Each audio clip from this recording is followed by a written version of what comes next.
Getting close. We also would like to thank Merchants and Planners Bank of Clarendon for being a regional sponsor, along with Russellville Nursing and Rehabilitation Center. And we've got Coach Josh Price here, Stuttgart. You've been in Stuttgart a while now. This will be year 10. I was at Dardanelle for 9, so this will be the new record, I guess. Wow. That time flies, man. It does. Time flies. You've been head coach now. This is your 19th year as head coach. Tell us about what's going on at Stuttgart. Great things are happening at Stuttgart, not just in the football program, but we've got a brand new arena, brand new baseball and softball complex there right on campus. As far as Class 4A goes, I don't think there's anybody that has better facilities than we do at this point. So there may be some as good, but with all of our stuff right there on top of each other, it's just super pretty and real nice. So, football-wise, we were very disappointed in the 5-5 season last year, not making the playoffs. Down in Stuttgart, I've been quoted as saying this, and everybody knows this. We expect to play over Thanksgiving and see what happens. Yeah, that doesn't work down there. I'm from So, Desark, so I know y'all's tradition so too. We're trying to get back to that level, and hopefully this group of kids can do it this year. I know you didn't bring him with you, but you got a son playing quarterback. Is he a junior this year? He's a junior, yep. He's had some success at quarterback. Tell us a little bit about him. Just a very smart player. Went to team camp today and probably snapped the ball 150 times. He didn't even put it in jeopardy or didn't turn it over any and those kind of deals. So if he can continue to do that, he's going to make those athletic plays that he's capable of doing.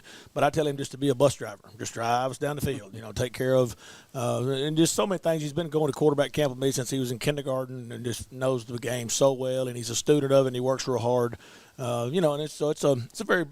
It's an odd situation. I thought it would be a little different when he was moving up playing quarterback, but I get more joy out of watching the film on Saturday and Sunday than I do on Friday nights, because on Friday nights you got to worry about the pass protection or did the receiver run the correct route or did the running back go the right way. So when you just get to sit down and watch the game, it becomes a little more enjoyable as a parent. Saturday you can be the dad, right? Right. Well, as a coach, there's a certain level of just, out there. The emotions are high no matter what. And so I know that has to be part of that dynamic. So how do you handle that father-son on Friday night? Well, he's been able to wear a butt shoe for a long time. So when he gets out of high school, if he gets to go play college football, that's one great thing. I'll be able to tell college coaches, you can chew his butt out all you want. It is not going to bother him. So, but that's the big thing, too. You got to be like a duck at quarterback. You just got to roll off your back and go on to the next play. I've heard a lot of people say that's how they evaluate quarterbacks. It's not when they're rolling around throwing great passes and doing those things. It's what do you do after you throw an interception? After you make a bad play, so what's your next one? Those are some of the things that he's learning and doing a good job of. And that's the thing, too, that I get across to people. Not only am I the head coach, but my son's on the team, so I want us to win double more than anybody else. It's right. a really, really big thing for me for us to have a successful season and a winning record and make the playoffs. And, a fun fact about me that a lot of people don't know, I never won a playoff game until I was a high school coach. I went 0-3 in high school and 0-1 in college. So that's a big thing that I want for my own son and for our football program, to win a football game, a home playoff football game. You guys didn't win it at Tech. Y'all didn't win it. No, we had to go to Carson Newman, and they were unreal. Right, yeah, they were. What year was that? Yeah. 99. I was in Russellville at that time. So I'm trying to think. Now, you got my mind turning now on that, because I remember how good y'all were at Tech, that 2-year run that you had there at quarterback. Trying to think here. What was it that happened there at UCA? There was something. We went weird. to UCA week 10, and they were ranked number 5, and we were ranked number 6, and the top 4 went, and we beat them pretty handily, and they went. That's it. And our parents because I hated that rivalry went away when they went D1 AA. But boy, the UCA and Tech it was like Stuttgart and DeWitt. They hated each other. There was no love lost.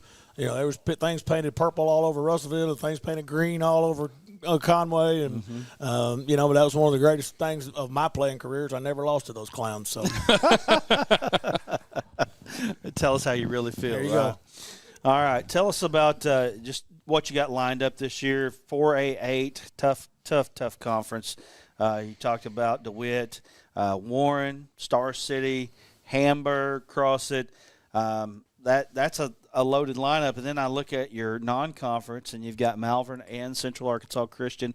Lone Oak and you scrimmage Whitehall. Yeah, it's going to be a pretty tough run. I think somebody telling me on the way up here we play 7 of the top 20 ranked preseason 4A teams in the state. So it's a pretty good gauntlet. You know, we feel like we're going to have a better football team. We return 8 on defense and 7 on offense.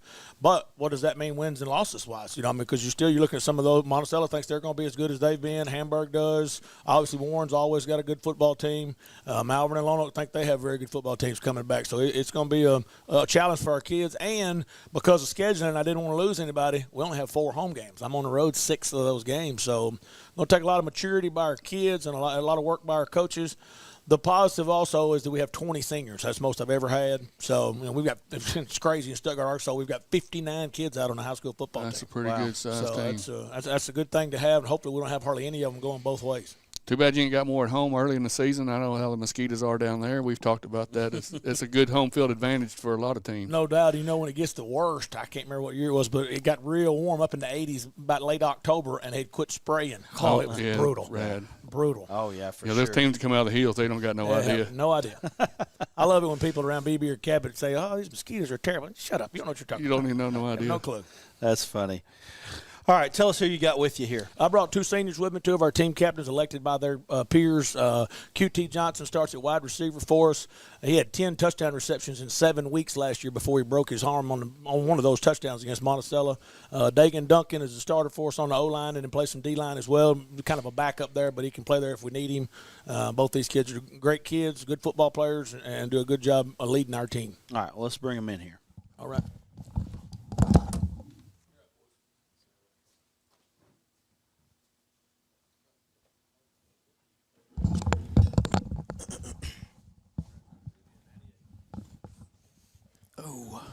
It's like drinking through a fire hose right now. We've been trying to get us caught back up after that rainstorm.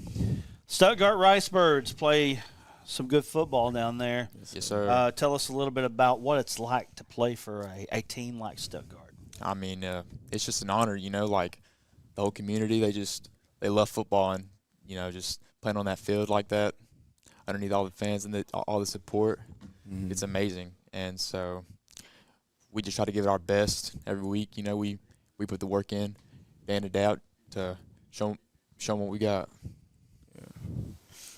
I also love our fan base. Like, they go so hard for us every Friday night. Yeah.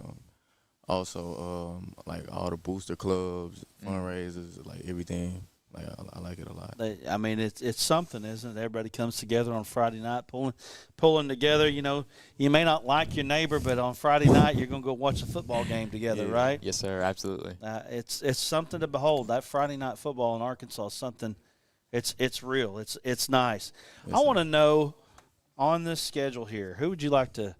What's the most important win on the schedule? D-Witt. Absolutely D-Witt. Yeah, D-Witt. They got a pretty good player over there, Corey Graham. He ain't too bad. He's real good, yes, sir. Well, they've got a lot of good players over there, but Corey Graham is definitely one of them. Yes, sir. When you see a guy like Corey Graham, you guys play Warren, you play Star City, Monticello. You guys see a lot of guys that can come out and play. Mm-hmm. I mean, how do you match up? How do you prepare yourself for that type of game? We just got to stay tall. You know, we got to be tough mentally and physically. Going into practice all week, we just got to be confident first, definitely, because, you know, we see all that talent. We saw AJ last year for Warren, big guy. He's going to Arkansas. Yeah. Like you said, we got Corey. Like, those guys are strong and physical, so we got to keep each other going week in and week out. So yeah. And I'll say, just stay on our A game, keep our heads like clear, like all week, going to practice, recovery, eating good, drinking water. I'll just say, just stay fully. How do you become one of the 5 that make the playoffs out of the 4A8? I mean, that's a good conference there. Yeah. I mean, there's a lot of good teams in it, night in and night out every Friday night. You got to bring that A game, and you know, going back and looking at your schedule here. You know, you lost a tough one to Hamburg. You lost to Warren last year. DeWitt, Helena. How do you change that game? How do you flip that script? We got to be more disciplined for sure in our practices too. We can't be lazy.